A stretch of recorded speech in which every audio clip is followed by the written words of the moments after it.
Hello guys, thank you again for taking time off your busy schedule to check out on my channel. Now in this video, I'm going to show you how to spot a fake invitation letter or a fake invitation visa or a fake visa. Whether it be in Vietnamese or Asia, I'm going to talk about that. Take note that I'm not a visa agent, neither I'm not an immigration expert, I'm not a visa consultant. I can no way give you visa. I can help you get a visa.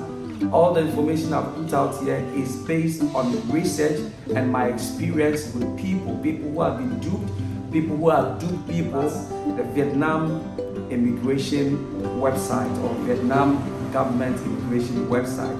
So these are well-researched information I'm putting out. I'm not a lawyer. But before that, don't forget to subscribe, comment, and like. Don't forget your subscription means a lot to me because it tells me that, oh yes, you are interested in what I do, and so I shouldn't make a lot of money, but I should pause and then make some good videos to also enlighten people, to also know the right path. So subscribing means a lot to me. Now let's move into the story for today. So today I'm going to talk about how to spot a fake Vietnamese invitation letter. Now, when the Vietnamese government realized that he didn't have embassies all across the world and so he couldn't get it across, he wanted to make it easier for everybody in every country to be able to come to the country for tourism purposes, for business purposes, and etc. And so he created this with a visa on arrival. All that you have to do is just apply, and when you get the invitation letter, you just come, and then when you reach Vietnam, they will check and then they will give you your visa. Relatively internet work, people have also started making a lot of fake Vietnamese invitation letters to people. One including a friend who sent a fake invitation letter to me. So let's start by digesting how fake that invitation letter is, and let's compare it to the original letter and see how you can spot the difference. This, I'm putting the two pictures side by side. So this is the original Vietnamese invitation letter, original one, for the one I was given, and then this is the fake one. So now let's look at it too. So you realize that it's very difficult to draw the difference between the two. In fact, they've all gotten the seal, and it's difficult to identify whether the seal is original seal or not, or is a fake seal.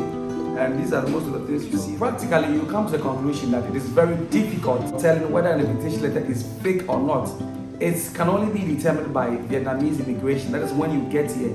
Before you get here, you'll be arrested. Before you get here, you'll be arrested before you get here. And the only way to know is by getting here. People cannot just tell by just looking at it and telling what is there.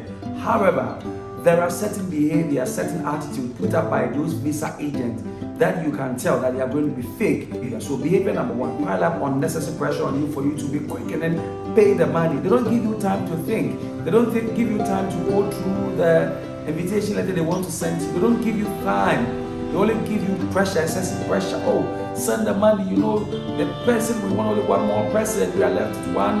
Next week we are close. If you don't send the money, I won't take it again. These are traits of fake immigration visa agent. They are fake. Once they are piling pressure on you, know that they only want to take the money. Or they can sometimes they can go like, hey, if you don't bring the money, I'm not going to do it.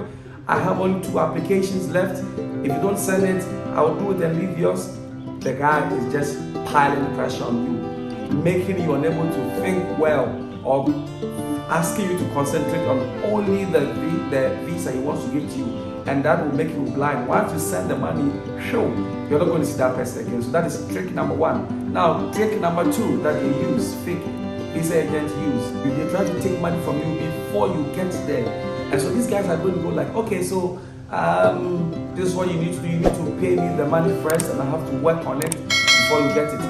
In fact, 90% of people who will take money first before doing your work for you are fake. Genuine people will do your work and then after take the money. In fact, they will show you, they will give it to you to verify. Sometimes they can seal some salient information so that you don't get access to them until you make your payment. Then they will do those ones too. Those are genuine people. So beware of that. Now, point number 3, they give you an offer which is too good to be true. The offer looks too good to be true. So the person will tell you, like, you are a non-native speaker. You tell them, oh yes, I can get you a job. They're going to pay you $3,500 a month. I'm going to pay you $2,000 a month.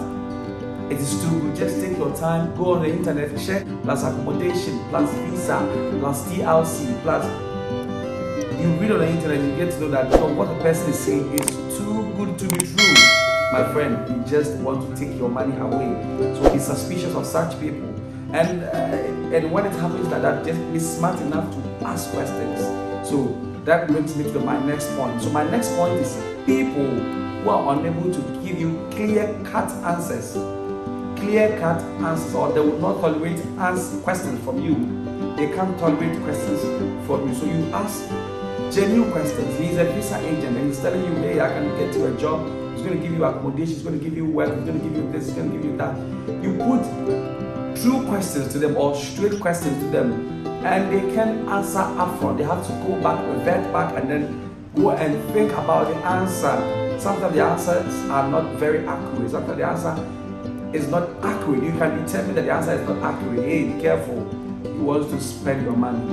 Now, I've done a video on a lady, a Ugandan lady who was due 2,600 and was given a fake visa invitation letter. And if you haven't checked, you can check that from my video. So is there the lady narrated her ordeal, what she went through. She has her flight ticket now. She has booked her flight ticket, but she was just fortunate to have been told that it's a fake invitation letter, so she can't travel with it. Else, she would have been arrested. So if you haven't checked out that video, go and check that video. Another thing is when you have an invitation letter, other thing that you can check to see that they are fake is that Vietnamese immigration, they offer, 1 month single entry visa, or 3 month multiple entry visa, or 3 month single entry visa, or 1 month single entry or multiple entry visa. If you get something more than this, so in the lady who was due, she was given 1 year or 2 years, 1 year multiple entry visa to a non-native speaker as a business visa. When it gets happens, they are too good to be true. They are fake. In fact, it is very logical that anytime you are visiting a country like Vietnam, they will just give you like 1 month or at most 3 months, because you're now visiting or you are now going there for a business visa. It's just ideal to give you 1 month or 3 months. Now for most of the African countries, first they used to give 3 months. Now they are giving 1 month, at least for the past 2 months. I can say that all the people who came in got only 1 month. Even those who got 3 months, it was withdrawn and then later given 1 month. And so if you have more than 3 months, you should be suspicious that there is something is fixed somewhere. So the lady was given that. And then a letter that seeks to give you or comes with a work permit and TLC is fake. Now you have to get certain documents before you can get the work permit and the TLC. So if the person tells you that, oh yeah, you are not here, but I'm going to have done your work permit for you, I'm giving this to you, the person is fake. Point number 3, if the person doesn't ask for a lot of documents. Now document that you can get if you are come to teach, you should get document like your university certificate, a C1 certificate, a Cambridge English 1, a TESOL or TEFL. Now TESOL is teaching English to speakers of other languages, or TEFL teaching English as first language. So if the person doesn't require such documents, sometimes there are police clearance reports, there's a police report, medical report, and your passport and very sensitive documents. The person doesn't get these documents, then the person is being fake.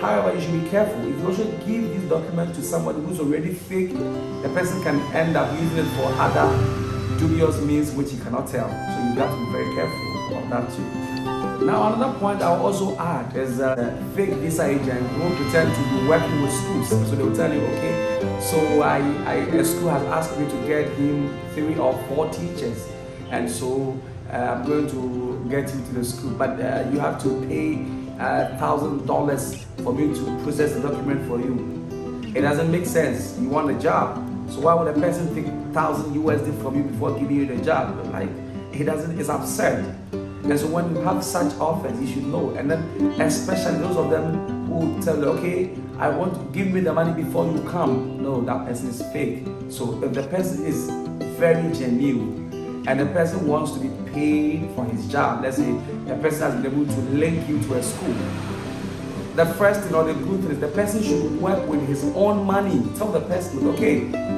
when I come to deduct that money from my first salary, if the person agrees, then maybe the person may be genuine. But if the person insists, no, give me $1,000 before I even work it out for you, then you can't trust such a person, because obviously you don't know the person. After paying that $1,000, how are you going to track the person? The same way some people can pretend to come from schools. They can pretend like, okay, I'm the CEO for so and so school, so and so center in Vietnam. We need teachers, and so we have hired you. And they can give you fake document, fake contract. But then your visa cost is around 2,500, or is around let's say 1,900. But the school pay half, so you have to pay the half. So half is going to be $800. You pay the $800, I'll give it to my agent. No. If the person really means it, tell the person, okay, so when I come 1 month, you deduct that money from my salary, or do everything. When I get there, I'll give you the money in hand. If the person demands the money before coming, my guy, watch out. That person or that school or whoever can be fake, and just take your money. You will not hear from that person again. My next point is visa agents or visa companies that do not have good website. They don't have websites that operate only on Facebook. Some of them operate only on Facebook. They are fake, and be careful dealing with such people. So in dealing with a fake agent should have a website. A fake agent should have some certain social media handles. And when you go to these social media handles, check their reviews. Check reviews. Don't check just one person, two persons review. No, but you should check the review. That means they have worked with certain people. Sometimes you can go as far as contacting some of such people, and they can say that they are good. So watch out. Don't just see anybody on Facebook and then you decide to, or social media, you decide to work with the person, send your money to the person, send your details to the person. Man, it can backfire and you can get into hot trouble. Another thing is check their presence on social media. So some of these people can just create some of these sites within a month or two. If they go on Facebook, sometimes you scroll for the activities, scroll down. And sometimes when you scroll for just a month or two, you just see caught up. It means that's all. Sometimes it is likely that those websites were just created to extort money from you. A good one has a track record. You can scroll up to sometimes a year, sometimes 2 years, sometimes 3 years, and they have activities. They have worked with people. They have contacted people. The people have contacted them. People review them. Then you can be assured that these people are genuine people. Visa agents, so I can work with them. So this is what I've got for now. Alright guys, don't forget to like, comment and subscribe. Remember, subscribing tells me that you guys appreciate my content and that I should go all out and do more videos. Thank you for liking. See you again.